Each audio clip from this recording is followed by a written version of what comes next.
Santità, fratelli e sorelle,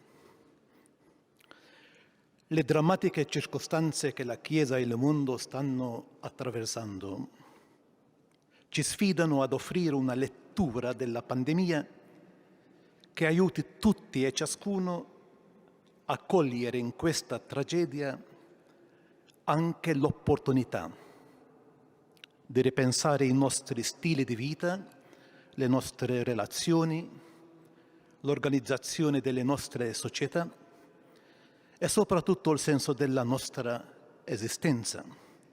E questo lo diciamo non soltanto per il mondo, ma anche per noi, per la Chiesa.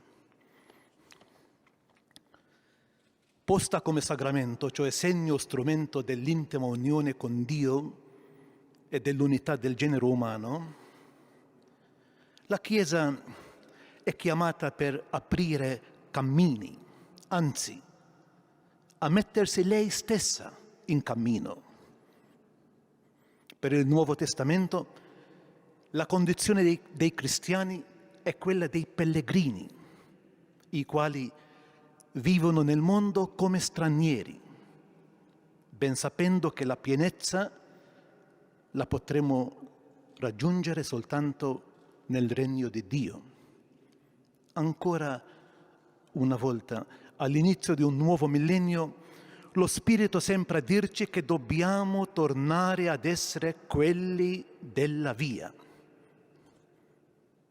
Se il santo popolo fedele di Dio cammina insieme, non sbaglia strada, perché come totalità dei battezzati esercita quella capacità infallibile in credendo, il sensus fidei, che lei, Santità, tanto invita ad ascoltare per discernere ciò che lo Spirito dice alla Chiesa. Erano queste le sollecitazioni che lei, Santità, dava a tutti in occasione del 50° dell'istituzione del Sinodo, quando disegnava il profilo di una Chiesa costitutivamente sinodale.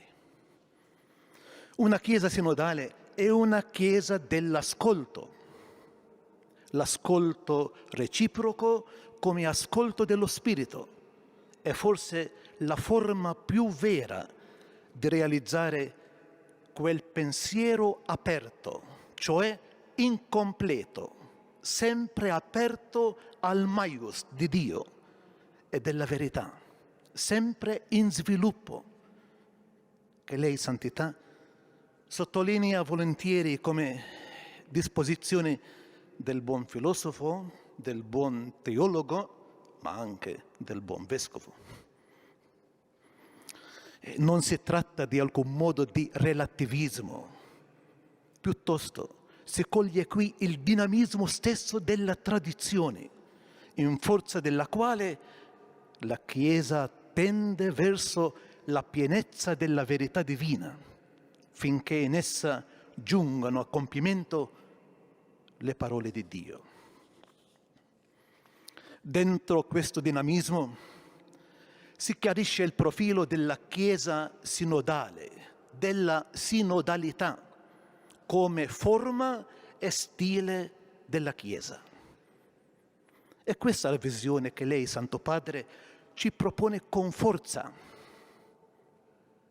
La Costituzione Episcopalis Communio prova ad attuarlo, interpretando il Sinodo dei Vescovi non più come evento, ma come processo nel quale sono coinvolti in sinergia il popolo di Dio, il collegio dei vescovi e il vescovo di Roma, ciascuno secondo la sua funzione.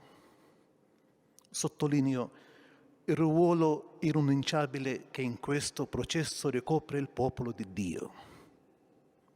In questo modo il sensus fidei recupera la funzione attiva che permette di praticare l'ascolto come principio di una Chiesa veramente tutta sinodale.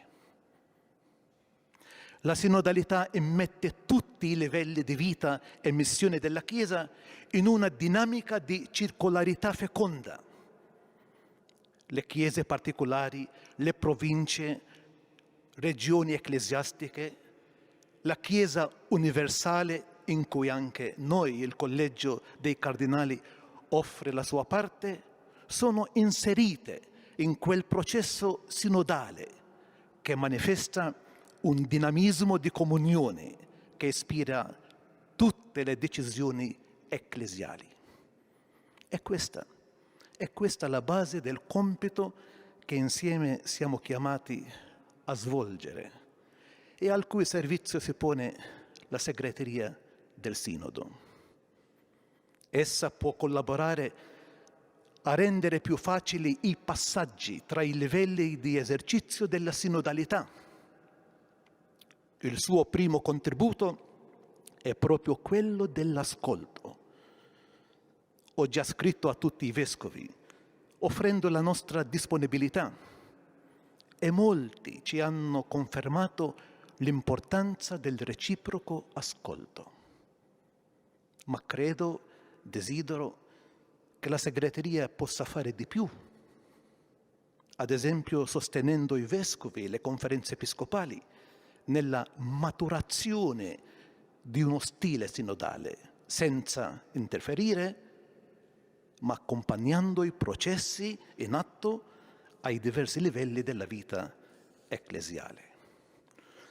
Può essere questa la modalità con cui la segreteria del Sinodo partecipa al dinamismo della Chiesa in uscita, in un mondo che nelle circostanze drammatiche che stiamo attraversando ha ancora bisogno che la Chiesa sia veramente sacramento universale di salvezza.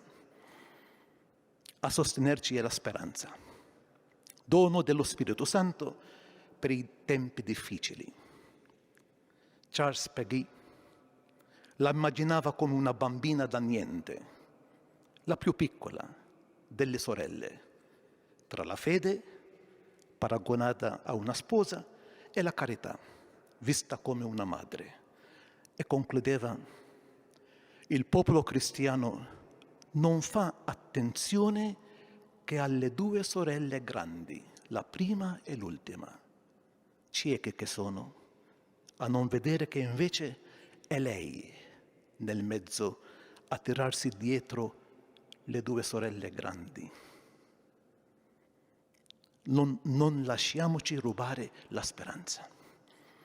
Maria, la Stella Maris, che noi maltesi veneriamo sotto il titolo di Madonna Tapino, ci infonda questa speranza. A lei, Santo Padre, che ha voluto chiamarci per un servizio più diretto alla Chiesa, chiediamo che ci benedica.